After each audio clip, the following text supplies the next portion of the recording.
You have the opening prayer, Jitendra?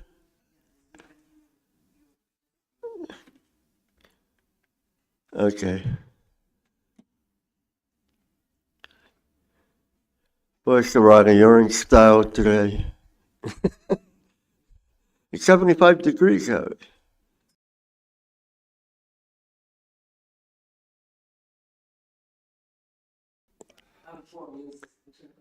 Okay.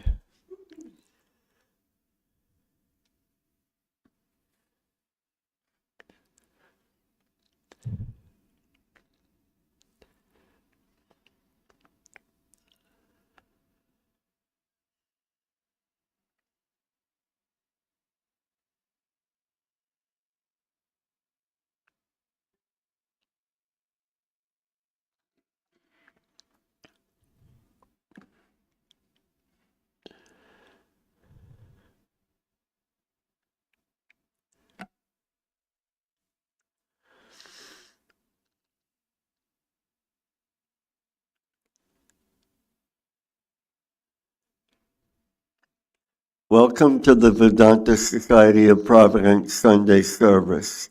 We will start with the opening prayer. You can join in if you like. We offer our salutations to the all-loving being who endows all beings with consciousness. We meditate on the Lord, who is the origin of the universe. Lord, thou abidest in all. Thou art all. Thou assumest all forms. Thou art the origin and goal of all. Thou art the self of all. Thou art existence, knowledge, and bliss. Salutations unto thee. May the world be peaceful. May the wicked become gentle. May all creatures think of mutual welfare. May their minds be occupied with what is spiritual and abiding. May our hearts be immersed in selfless love for the Lord. Peace, peace, peace be unto all.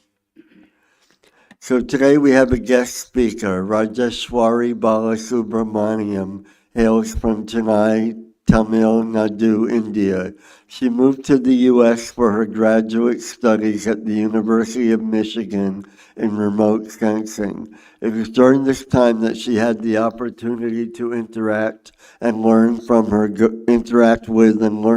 guru, Swami Sarvadevanandaji, the resident minister of the Vedanta Society of Southern California.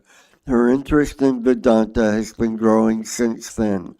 Currently, she stays at the Vedanta Society of Providence and learns under the kind guidance and care of Swami Yogatmanandaji. Today, she will speak on the 5 jewels of Divine Mother.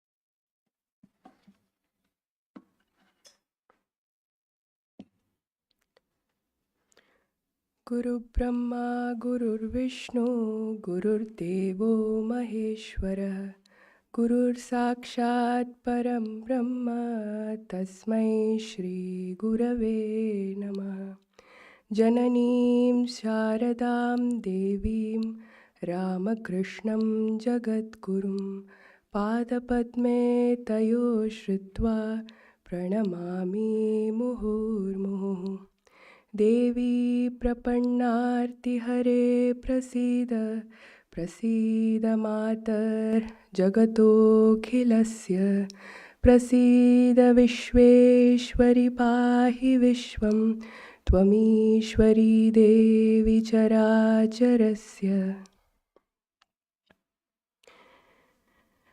Good evening, friends. Let us begin this evening with a short meditation on the Divine Mother. Let us meditate on the Divine Mother of the universe, who is all-pervading and at the same time the effulgent indwelling presence in our hearts.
te dhyanayogānugata pashyan tvameva devīm svagunirnigūಢam te dhyanayogānugata pashyan tvameva devīm svagunirnigūಢam tvameva shaktihi parameshwarasya mam pahi sarveshwari mokshadatri devatma shaktihi shrutivakya gita Maharshi lokasya purav prasanna guhaparam vyoma sadav pratishta mam pahi sarveshwari mokshadatri parasya shaktihi vividhaiva shruyase shvetashva vakyodita devi durge parasya shaktihi vividhaiva shruyase shvetashva vakyodita devi durge swabhaviki Jnana kriyate mam pahi sarveshwari mokshadatri devatma shabdena shivatma bhuta yat kurma vayavya vacho vivritya Tvam pashavicheda kari prasiddha mam pahi sarveshwari mokshadatri Tvam brahma pucha vividha mayuri brahma pratishtasi upadishta gita Jnana-swarupatmataya-khilanam Mam pahi sarveshwari mokshadatri.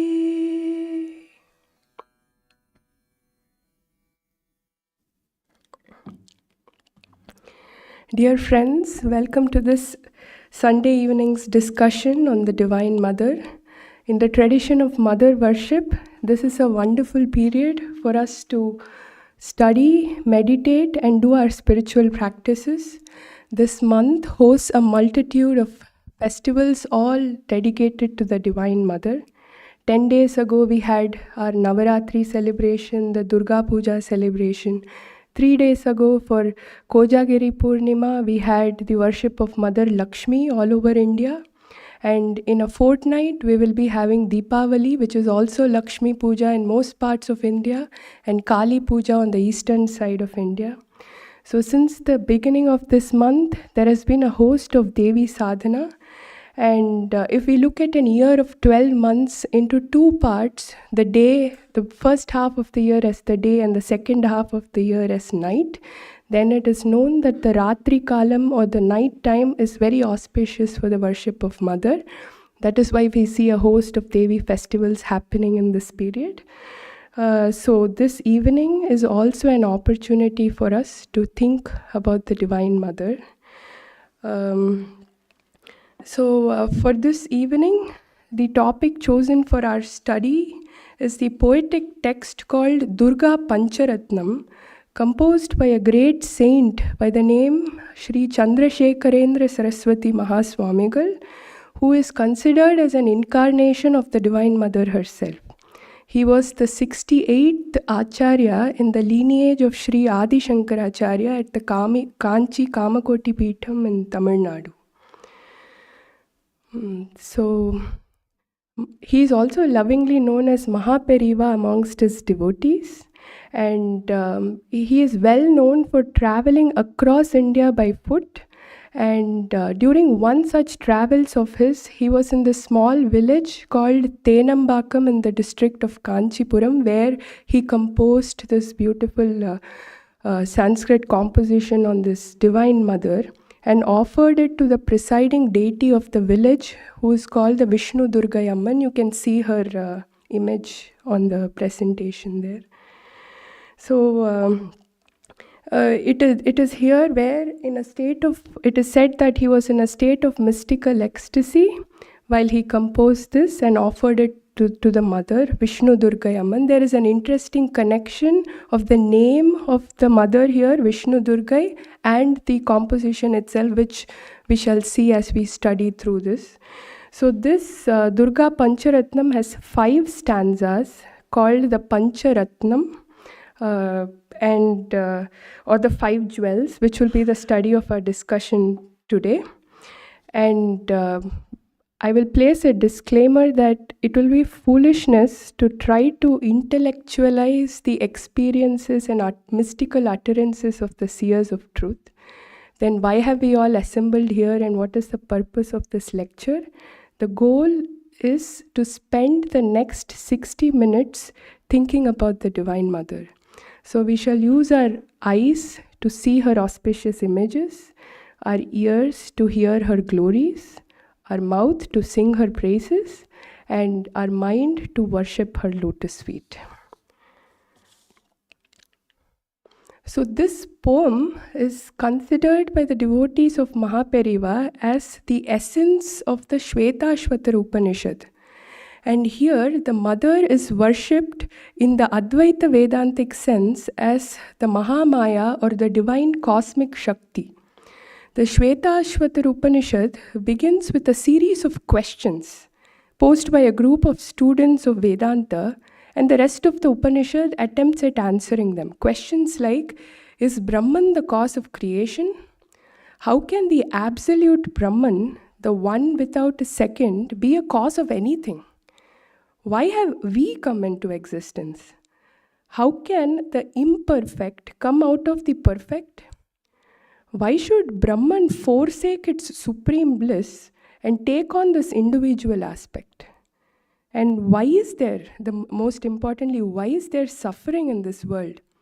What is it that controls us and sways us with waves of pleasure and pain? So some say time is the cause of creation, because everything is born in time and dies in time. But it cannot be so, as time is a part of the framework of thought. So without thought, there is no time. Others say creation happened by chance. But we observe a well-organized and a coordinated cosmos, and not a chaos. If it were a chaos, then why should plant seeds produce only plants and not animals? So this is a denial of the universal law of causation, so which doesn't sound right. Similarly, some say matter is the cause of universe, and others say energy is the cause of universe.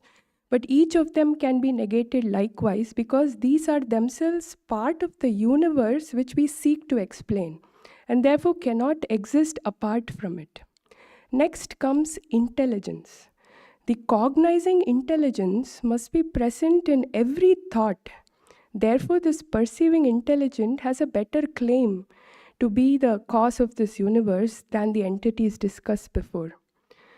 But the problem is, when in the situation of deep sleep or samadhi, when there is no thought, this awareness or the cognizing intelligence also ceases to exist. So this cannot be the cause of the universe. Next, we move on. If we consider the individual self or the jiva, this thing we know remains through deep sleep and samadhi, although the intelligence vanishes. The non-awareness of the existence of the world during sound sleep bears evidence to this fact. Otherwise, the memory of this non-awareness will not exist. So this individual self which exists through all three states of waking, dreaming, and deep sleep as the knower, enjoyer, and doer, may be supposed to be the ultimate principle on which the explanation of the universe depends. But even this individual self seems to be not free. If it were free, it would always continue to enjoy and not suffer, as nobody likes suffering. The very fact that it is being dragged through the dream and waking states, which is filled with pleasure and pain, show that there is some agent which is keeping it under its subjugation. So what is this agent? What is the cause of this universe? To delve deeper into these, let us study the 5 jewels Mahaperiva has offered to us. The first jewel is Te dhyana yoganugata apashyan tvameva devim swagunair nigudham tvameva shaktihi parameshwarasya mam pahi sarveshwari mokshadatri. So before we begin, I would like to acknowledge that all the translations that you are seeing here and all the explanations are kindly provided by Swami Yogatmanandaji Maharaj. So if at all you have any questions or anything related to this, he will be the best person to answer them. Okay, so let's begin. So the first shloka means, through the yoga of meditation, which helps to transcend the limitations of intellect, the sages saw that you are the effulgent one covered by your own qualities. You are the power of God. Please protect me, O controller of everything and giver of liberation. So the first statement, through the yoga of meditation, which helps to transcend the limitations of the intellect. So just now we saw that the explanations offered by the intellect on the basis of reason are not satisfying to the cause-seeking intellect itself. The knowledge that we are trying to seek is not for the senses to deduce, but our intellect just works on correlating our sensory perceptions and analyzing them. We need the right instruments for our purpose. If I try to use a microscope to study the stars or a telescope to study the microbes, I am never going to achieve success at any time. Therefore, that which our senses cannot perceive, our intellect cannot reach there as well. The right tool to know this ultimate truth is meditation, say the sages. This truth has to be experienced in the depth of meditation. And what is meditation? To transcend the body, sense organ, mind, to transcend the names and forms delusively produced by this body, mind, sense organ complex. So the real wise person is the one who knows the limits of reasoning and thus know that meditation is the means for realization. So the single most important verse in the entire of Shvetashvatara Upanishad is its 3rd verse. It is even claimed to have immense importance in the whole of Vedantic literature because it is here that you see the mention of the Shakti or the power of Brahman, because of which one appears to be many. So this is the verse. Te dhyana yoganugata apashyan devatma shaktim swagunair nigudham yak karanani nikhilani tani kalatma yuktan yadhitishta ekah. So here you will be seeing how this verse of Shvetashvatara Upanishad's 3rd verse and the first shloka of this the Durga Pancharatnam have some similarities. So the one way of looking at it is as how this one became many is the ignorance because of which we see the one as many. In another perspective, it is that power because of which, although it is one, it also appears as many. It is the inherent power of Brahman that wields itself with the 3 gunas, sattva, rajas and tamas, and appear as many. Sri Ramakrishna gave the example of the wax garden. The trees, flowers, fruit, grass, etc. all appear, but in fact they are all nothing but wax in various shapes and colors. Does Brahman then become ignorant because of his Maya Shakti? No. Again, Sri Ramakrishna clarifies it with a simplified analogy. He says, when do I call the ultimate reality by the name of Brahman? When it is actionless or unattached to action. When a man puts on a cloth, he remains the same man as when he was naked. He was naked, now he is clothed. He may be naked again. Similarly, there is poison in the snake, but it doesn't harm the snake. It is poison to him who is bitten by the snake. The answer is that the multiplicity and its cause and effects apply only to the jiva. Brahman is unaffected by them. There is poison in a snake, but though others may die if bitten by it, the snake itself does not get affected by the poison. So let us move on to the second jewel. The second jewel says, Devatma Shaktihi Shrutivakya Gita Maharshi Lokasya Puraf Prasanna Guha Param Vyoma Satah Pratishta Mam Pahi Sarveshwari Mokshadatri. Thou, O serene one, are called by the Upanishad, Shvetashvatara, as the power of God and the abode of the sages. You are established in the cave of supreme consciousness. Please protect me, O controller of everything and giver of liberation. So you are the power of God and abode of the sages. This refers to the idea of the all-pervasiveness and the immanent nature of this Mahamaya. So the Devi Mahatmyam has a nice story to illustrate this. There was once a noble king named Suratha who was cheated by his own ministers and had lost his kingdom to his enemies and was in utter grief. There was another wealthy merchant by the name Samadhi who was cheated by his own family and kicked out as a pauper. Both of them met each other in a forest and exchanged their woes. They were surprised to see that their attachment to these very things have brought them to such grief is not going. So they approached a sage by the name Sumedhas to seek a way out of their misery. And this is the conversation between them. So the king says, Sir, I wish to ask you one thing. Be pleased to reply to it. Without the control of my intellect, my mind is afflicted with sorrow. Though I have lost the kingdom, like an ignorant man, though I know of it, I have an attachment to all the paraphernalia of my kingdom.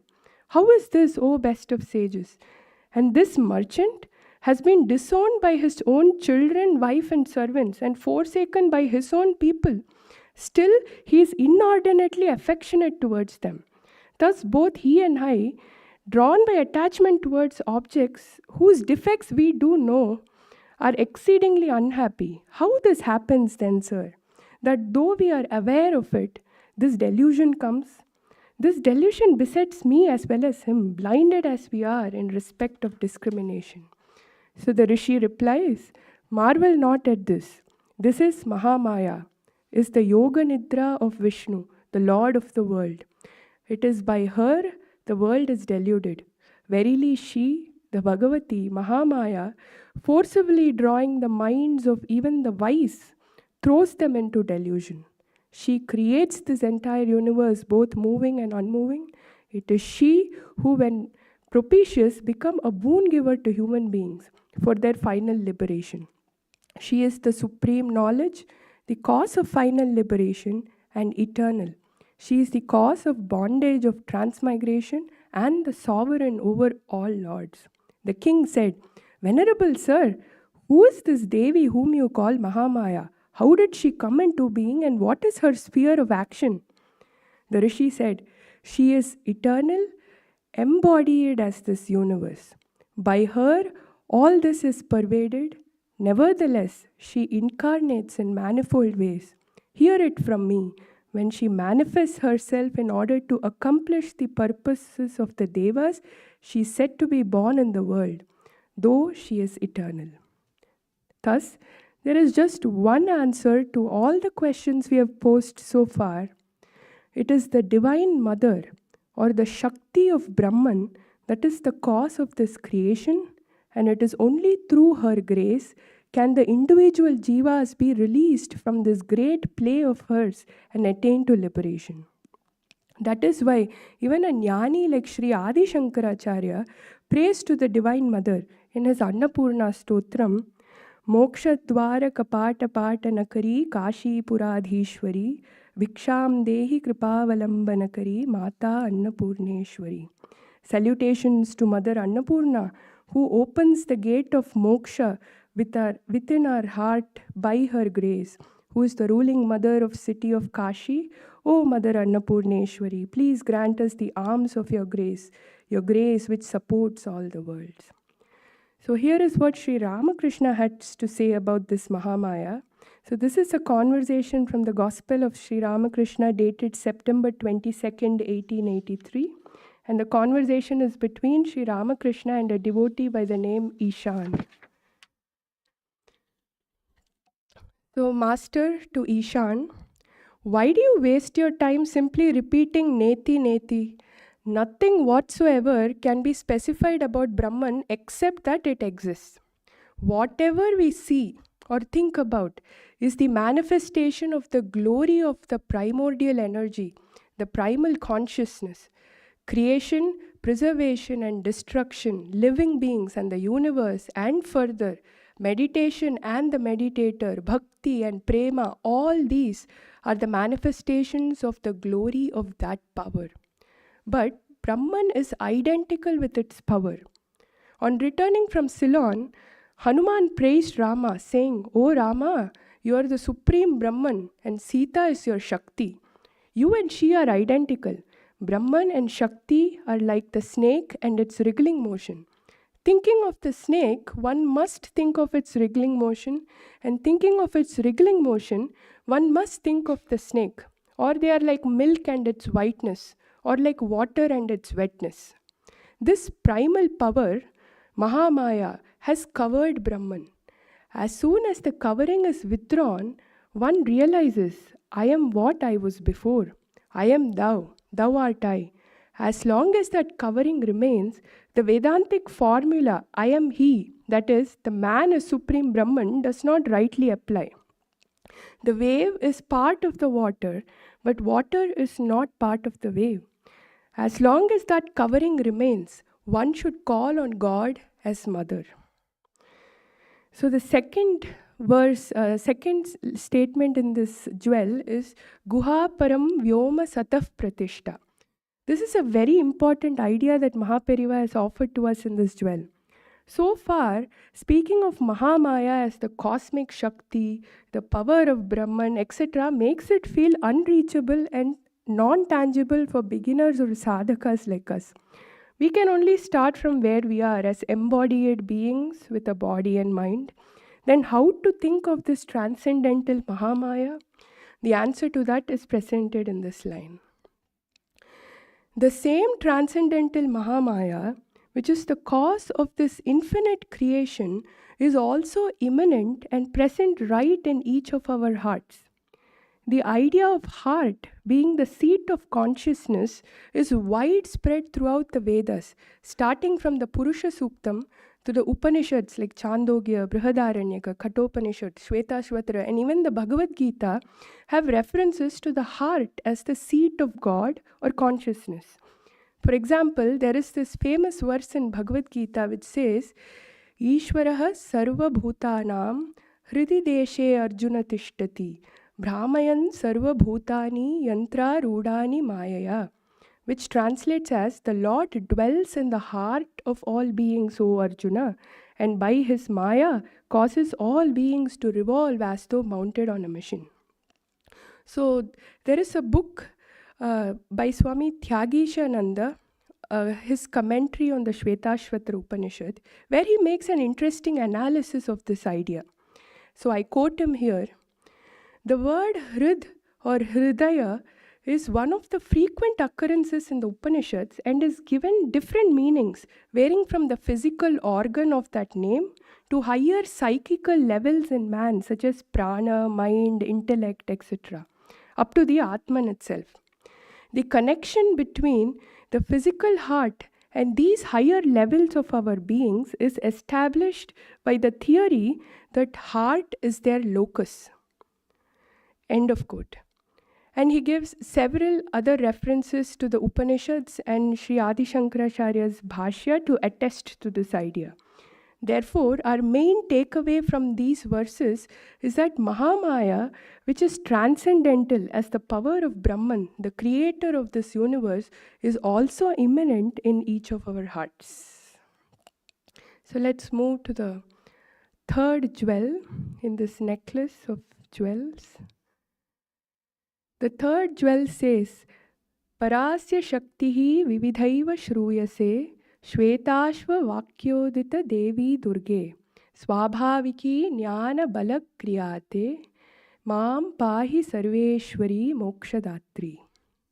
This shloka again has references to the verse in the Shvetashvatara Upanishad. It is the 8th verse of the 6th chapter, which says, Na tasya karyam karanam cha vidyate na tat samaschat yadhikascha drishyate parasya shaktir vividhaiva shruyate swabhaviki jnana balak kriyacha. He has nothing to achieve for himself, nor has he any organ of action. No one is seen equal or superior to him. His great power alone is described in the Vedas to be his great power alone is described in the Vedas to be of various kinds, and his knowledge, strength, and actions are described as inherent in him. So, a very commonly asked question for thousands of years is, if that reality is one, then how and why did it become many? All the Vedantic schools of philosophy agree to the one, but their differences come in trying to explain this manifoldness. The manifold of appearance is undeniable. We see it. Also, the underlying truth of oneness is undeniable. And so now how to connect them? The answer is that there is no cause for it. There is no action consciously done to transition from oneness to manyness. That being just manifests like this. This is referred to as the spontaneous manifestation or swabhaviki. There is no cause to it. Why does flower give fragrance or the sun shines? It is its very nature, that's all. There is no intent behind it. All these verses here are for us to feel the truth rather than to logically understand it.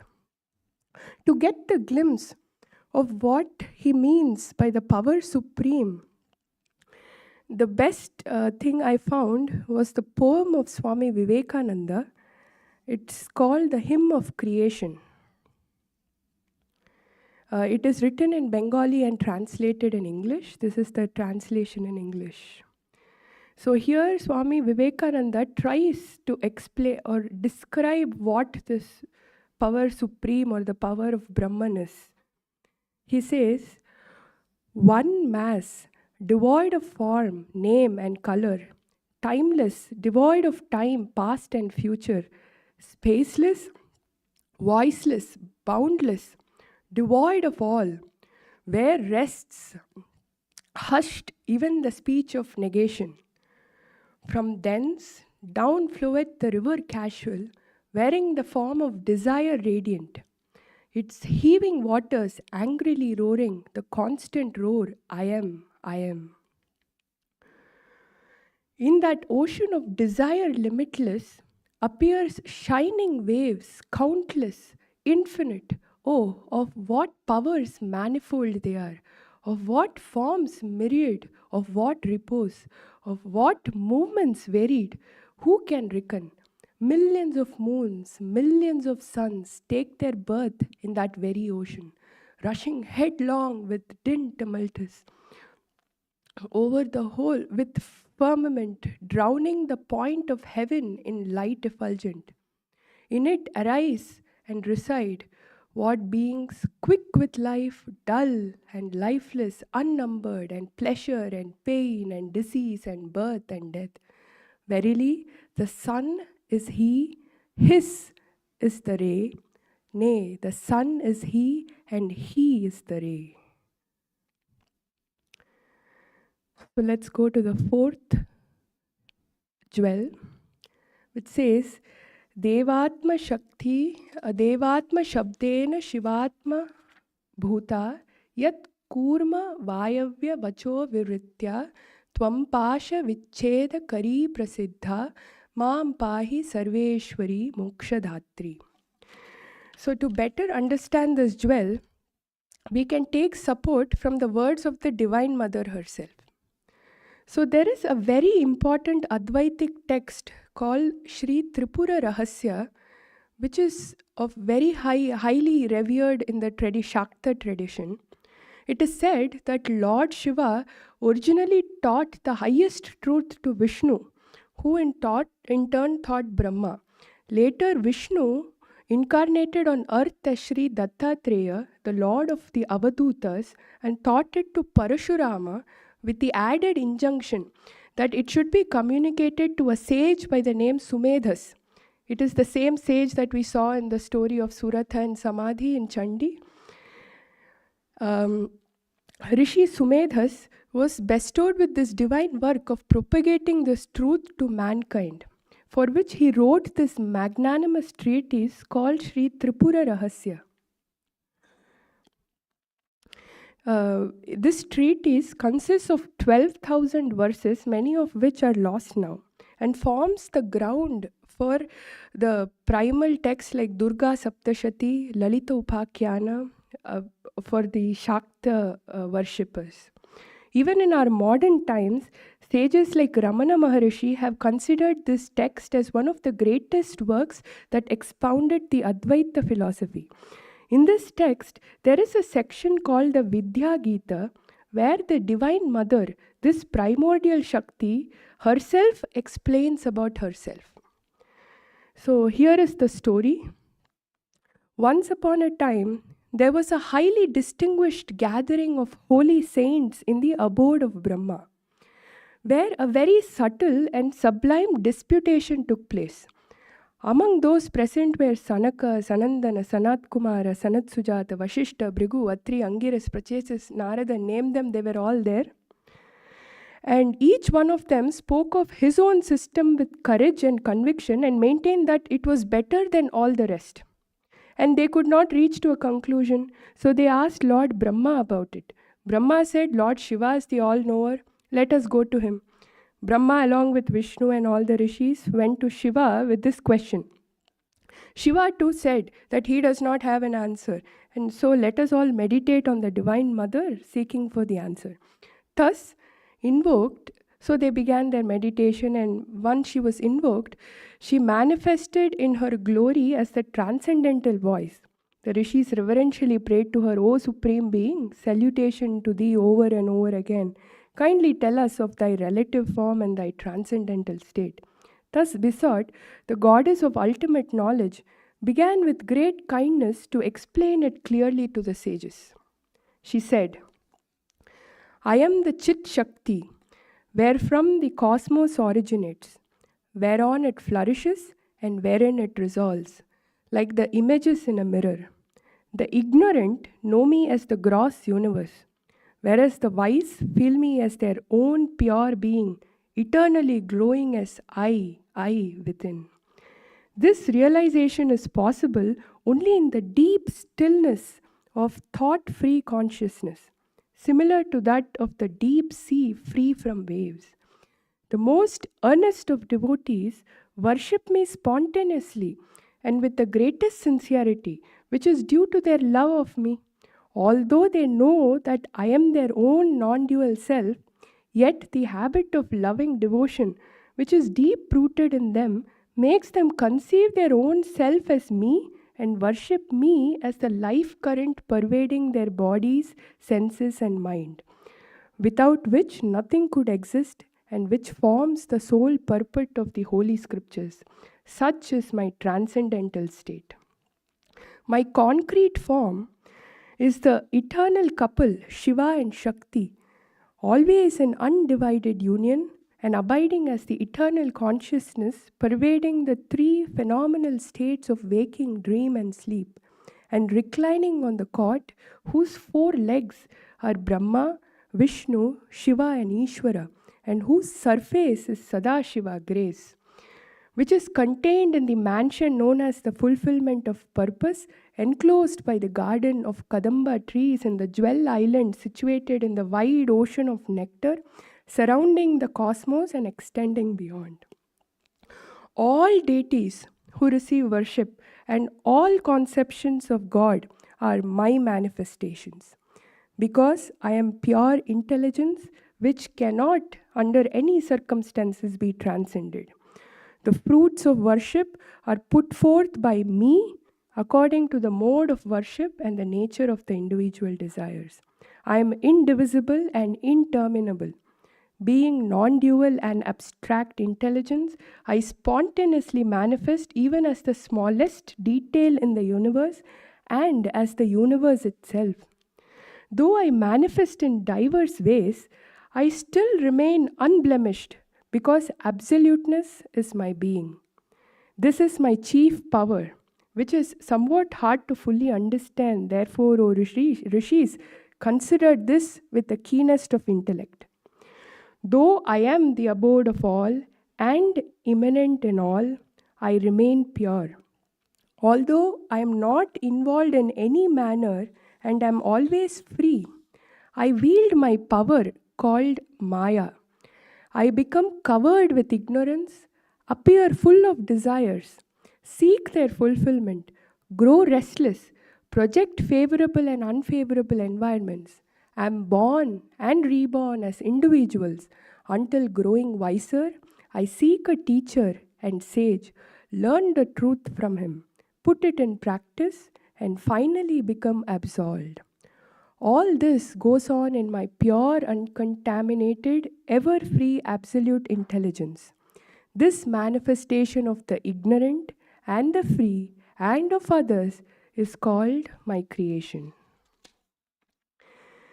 So this is the concrete form that the mother has described here is a well-known depiction of Lalita Tripura Sundari that you can see the mother worshipped as Lalita Tripura Sundari here.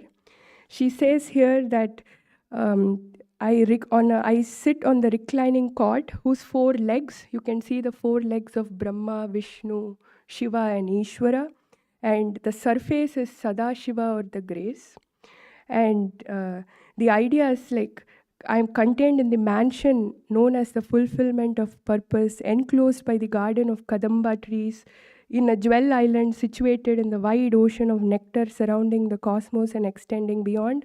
The references to all this can be found in Lalita Sahasranama, where it says, Sumeru Madhya Shringasta, Shriman Nagaranayika, Chintamani Grihantasta, Pancha Brahma Sanastita, Mahapadmatavi Samsta, Kadamba Vanavasini, Sudha Sagara Madhyasta, Kamakshi Kamadayini.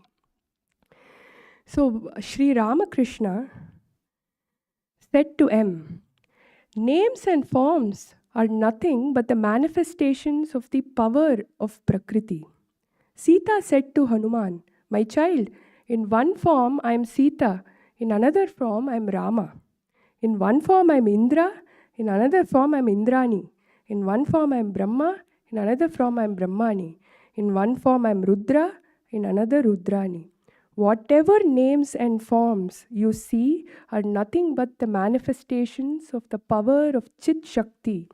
Everything is the power of Chit Shakti, even meditation and he who meditates. So let's move to the fifth jewel in this series. The fifth jewel says, Tvam Brahma Pucha Vividha Mayuri Brahma Pratishta Supadishta Gita Jnanaswarupat mataya khilanam mam pahi sarveshwari mokshadatri. You dance like the she-peacock on the Brahman. The universe is described as Shakti dancing on Shiva. The Gita, Bhagavad Gita, speaks of you as the foundation of Brahman, the existence. In all beings, you are indwelling there as their expression of knowledge. Please protect me, O controller of everything and giver of liberation. The universe is described as Shakti dancing on Shiva. This is a very popular description of Mother Kali that we see standing on Shiva's chest. It represents the idea that Shakti is the inherent power of Brahman. Shiva or the Brahman is the foundation over which Shakti manifests. But here comes an interesting segment. So the first sentence, Mahapariva says, the Shakti dances on Brahman. So Brahman is the foundation over which Shakti manifests. And in the second line, he says, he speaks of you as the foundation of Brahman. So what does foundation of Brahman mean? So if we trace back to the original Gita verse that Mahapariva has quoted here, it is from chapter 14, verse 27. It says, Brahmano hi pratishtaham amritasya avyayasya cha shashvatasya cha dharmasya sukhaisya ekantikasya cha. For I am the abode of Brahman, the immortal and the immutable, the eternal dharma and absolute bliss. So here Shankaracharya in his Bhashya has three different interpretations of this. One of them is that for the changeless eternal Brahman, the Shakti is the Pratishta, that through which Brahman manifests. And that Shakti is no different from Brahman. I am that Brahman and I am its Pratishta. He says it is through his Ishvara Shakti that he can manifest himself as Ishvara or the Lord of the universe. That Brahman shows, through which the Brahman shows his grace to his devotees and so on. So I am only that power or Shakti in manifestation and I am therefore Brahman himself. For Shakti cannot be distinct from the one in whom it resides. So to better understand this concept of Shakti being the foundation for Brahman, we can look at this beautiful verse in Saundarya Lahari where Sri Adi Shankara elaborates on this idea. It is the first verse of Saundarya Lahari where he says, Shiva Shaktya Yukto Yadi Bhavati Shakthav Prabhavitum Nache Devam Devo Nakhalu Kushalas Panditumapi. It means only when Shiva is enjoined with Shakti, that is Brahman is enjoined with Shakti, is he empowered to create. If he is not, he is unable to even create a spandana or a vibration. So this is the interpretation of what it means as Shakti as the foundation of Brahman. So though in abstract thought, Shiva and Shakti can be referred separately, they are one inseparable being and will. Being is a fiction if it is without will, and will is a fancy if it is without a being. In their togetherness, the mighty universe comes into being. So here, when Mahapariva was reciting this Devi Durga Pancharatnam, there was a person who was sitting next to him and noting it down. And in this fifth shloka,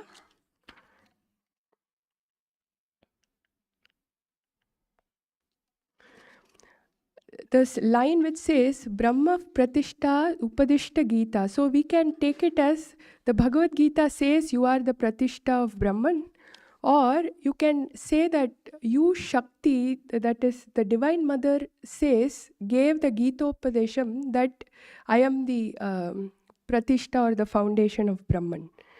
So when the writer was taking down the shloka, the thought came to his mind, why does Mahapariva say the Divine Mother gave Gita-upadesham? Wasn't it Sri Krishna who gave the Gita-upadesham?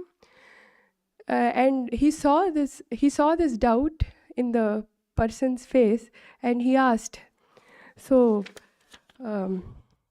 Mahapariva asked, is not Kamakshi is the name of the Divine Mother, is not Kamakshi the Shakti of Brahman? Tattvamasi Parabrahma Mahishi. So this has been recorded by the writer himself. So I'm just reading it out.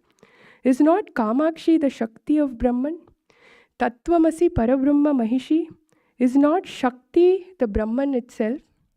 Therefore, to say Kamakshi instructed the Gita is correct only, right? So from this, he gave another very important teaching, that it is the same power of Brahman that comes as Sri Krishna, that comes as the Divine Mother, and it is that same Shakti of Brahman that has manifested in our time as Sri Ramakrishna. Sri Ramakrishna, whether we understand such complex ideas or not, Sri Ramakrishna has made all this very simple and have said to us that pray, be a child and pray to the Divine Mother with a yearning heart. That is why we worship Sri Ramakrishna as the Parabrahma Parashakti Jagadrupa Ramakrishna Dharma Rakshanaya Jagati Dehadhari Ramakrishna. So let us all conclude this session with a prayer to the Divine Mother as taught by Sri Ramakrishna himself. So if you can please join with me, we can pray together. Mother, I throw myself on thy mercy. I take shelter at thy hallowed feet. I do not want bodily comforts. I do not crave name and fame. I do not seek the 8 occult powers.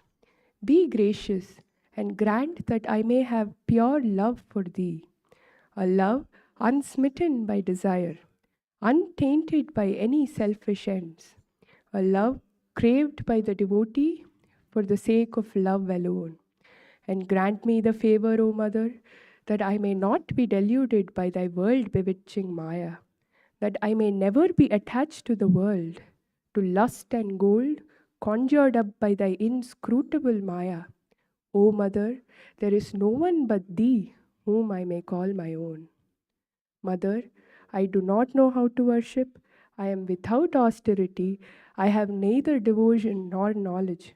Be gracious, Mother, and out of thy infinite mercy, grant me love for thy lotus feet. Om Purnamada Purnamidam Purnat Purnamudachyate Purnasya Purnamataya Purnamevavashishyate. Om Shanti Shanti Shanti. Sarvam Shri Ramakrishnaarpanamastu. So if there are any questions, I would highly recommend that you send it to Swami Yogatmananji, but I can also try.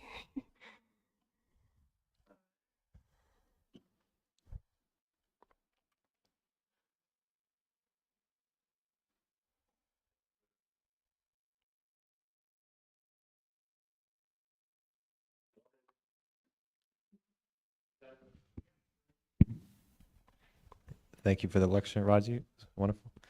I just had this thought that we see this Guhayam translated sometimes as in the cave of the intellect, but we see that the functioning of the intellect can never reach the Brahman, the Shakti. So I'm just wondering, why is that the most important place for the Shakti to be seen, if the intellect cannot reach it by its function? So the Guha has been interpreted, so as Swami Tyagishanandaji writes, it is interpreted as the physical center of the heart, and as one of those psychic levels, it could be the intellect, the prana, the manas, all of these, or the Atman itself. So it's not just the intellect, and none of these by themselves can reach the ultimate truth. It's only devoid when we transcend all these. But to transcend, we need some point of to focus on. So I guess that's why our gurus give us the meditation where we focus on our hearts. Because any of these instruments by themselves are not useful anyway. So there is a question.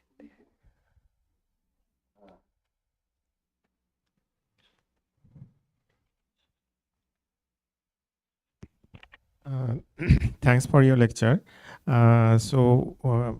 It's a generic question.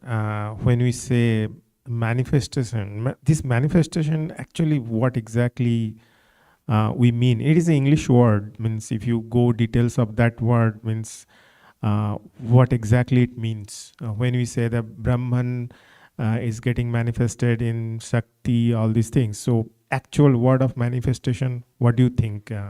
It means. I just think it's the multiplicity. You are there, I am there. There are so many variations. All this multiplicity is called the manifestation, this universe. So there is a separation, there is a duality, there is I and the universe. And what causes it? Like, who am I and what is this universe? And if that Brahman was just one, there was just one, there was no duality, then how did all this multiplicity that we see come about? So maybe that is the manifestation.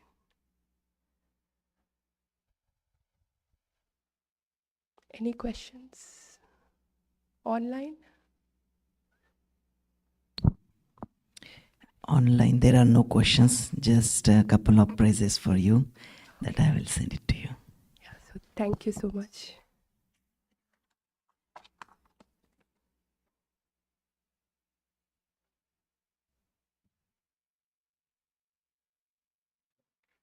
Okay, thank you, Raji. That was a great talk. And even though there was no earthquake, I think it was pretty world shaking. So let's see, Swami Yogatmanandaji will be back Tuesday, so we'll have the Tuesday class in the evening on Gospel of Sri Ramakrishna. We'll have stories from Srimad Bhagavatam on Friday. We'll have meditation morning and evening. We'll have the Sunday service next week will be on Mother Kali and songs, singing by Swapna and Rahul Ray, with commentary by Swami Yogatmananda. And there's a retreat Saturday, November 9th with Swami Sarvapriyanandaji. And registration is closed online, but if people are in person, there's still a chance to register either with Naomi or myself. So we'll now have the closing prayer, and then we'll follow that with Arati and soup supper downstairs, which you're all invited for. So you can all join in. May the divine, who is Father in heaven of the Christians, Holy One of the Jewish faith, Allah of the Muslims, Buddha of the Buddhists, Tao of the Taoists, Great Spirit of the Native Americans, Ahura Mazda of the Zoroastrians, and Brahman of the Hindus, lead us from the unreal to the real, from darkness to light, from death to immortality. May the all-loving being manifest himself unto us and grant us abiding understanding and all-consuming divine love.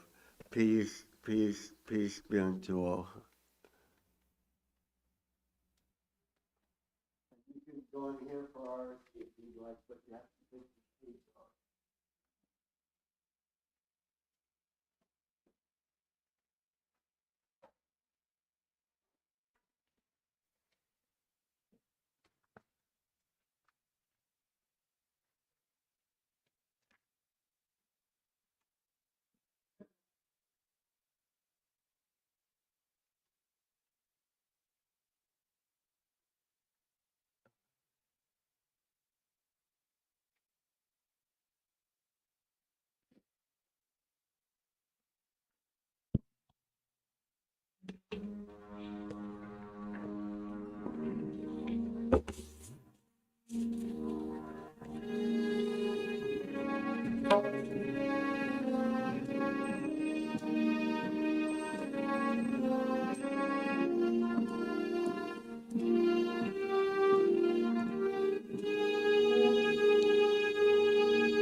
Breaker of all our worldly bondage and adored by all, we adore you too.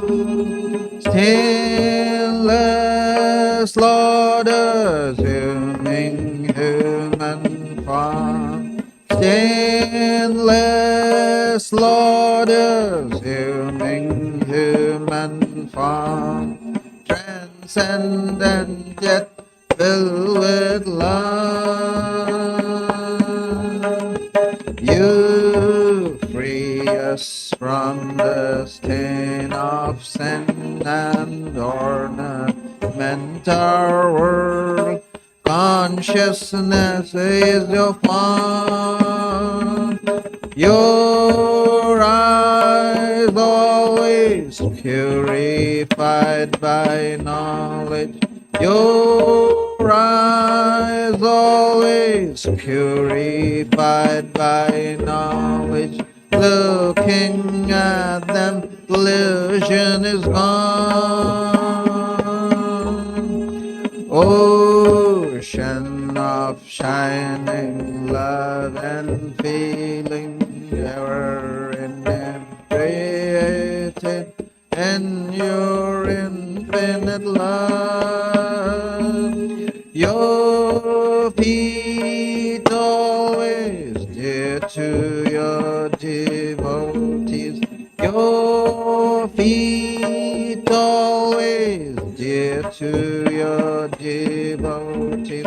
Form a boat to cross this world. Reveal to us as God incarnate and the Lord of all things, helping us join with you. Your mind's always set in the divine light.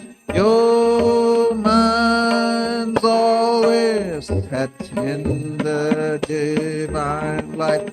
This we can see through your grace. Destroyer of worldly sorrow and compassion soul, infinite is your word. Your life's offered for the world's deliverance. Your life's offered for the world's deliverance, saving us from fear. Renouncer of all lust and lucre, therefore you were always spurning sensual life. Lord of monks, you are the best of men. Lord of monks, you are the best of men. Grant to us pure love for you. You're fearless and you're free from doubting, with your mind very firmly resolved.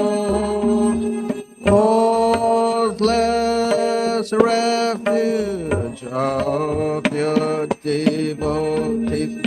Causeless refuge of your devotees. Renouncing cast and burn. Our treasure is your holy feet, which take us very soon across this puddle of life. You give love and even sightedness. You give love and even sightedness to remove our anguish here. Our treasure is your holy feet, which take us very soon across this puddle of life. You give love and even sightedness. You give love and even sightedness to remove our anguish here. Greetings to you, O Lord, beyond both speech and mind. Greetings to you, O Lord, beyond both speech and mind. Yet you are the basis of both. O Lord, yet you are the basis of both. Great light of all lights, blazing in the heartscape. Great light of all lights, blazing in the heartscape. Darkness is destroyed by your light. O Lord, darkness is destroyed by your light. Greetings to you, O Lord, beyond both speech and mind. Greetings to you, O Lord, beyond both speech and mind. Yet you are the basis of both. O Lord, yet you are the basis of both. Great light of all lights, blazing in the heartscape. Great light of all lights, blazing in the heartscape. Darkness is destroyed by your light. O Lord, darkness is destroyed by your light. Langa Ranga Bhanga, these are all the sounds of Vedanta. Langa Ranga Bhanga, these are all the sounds of Vedanta. Spiritual songs devotees are singing for your worship divine. Spiritual songs devotees are singing for your worship divine. Jayo, Jayo, for your worship divine. Haru, Haru, for your worship divine. Shiva, Shiva, for your worship divine. Breaker of all our worldly bondage and adored by all, we adore you too. Jai Shri Guru Maharaj Ji Ki Jai.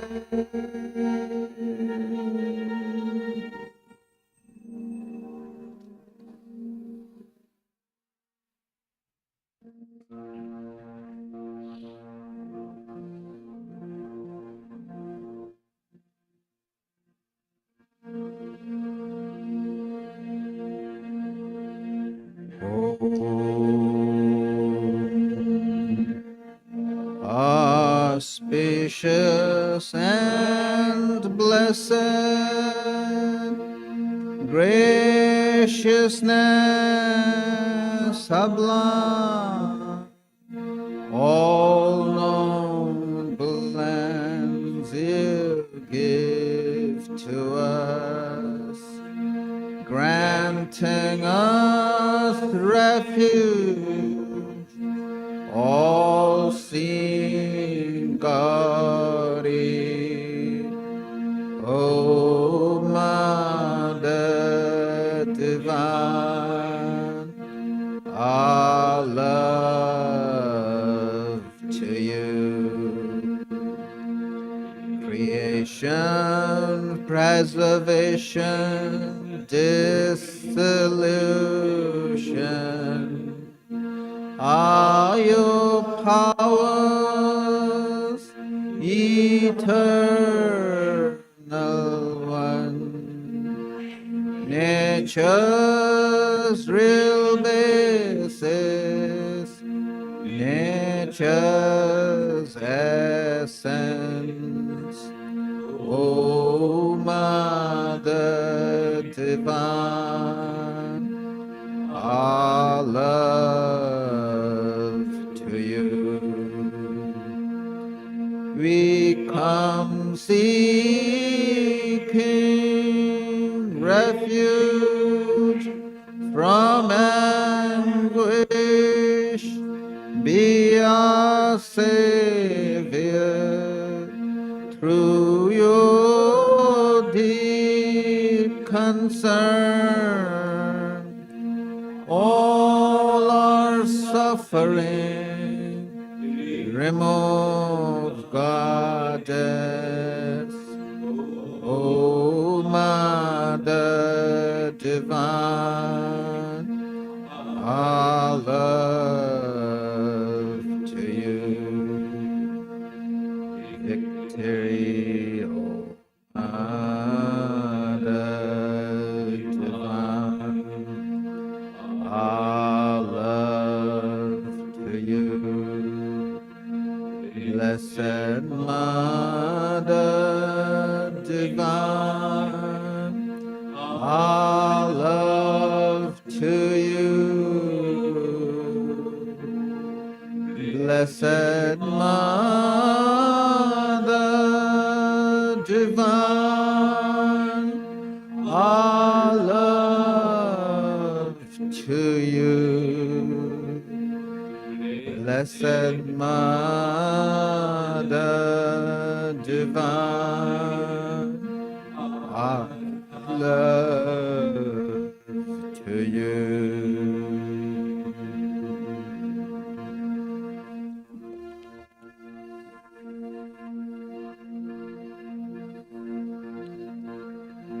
Jai Shri Ram Krishna Dev Ki Jai, Jai Shri Sarda Devi Ki Jai, Jai Shri Swami Vivekananda Ki Jai, Jai Shri Buddha Dev Ki Jai, Jai Shri Jesus Christ Ki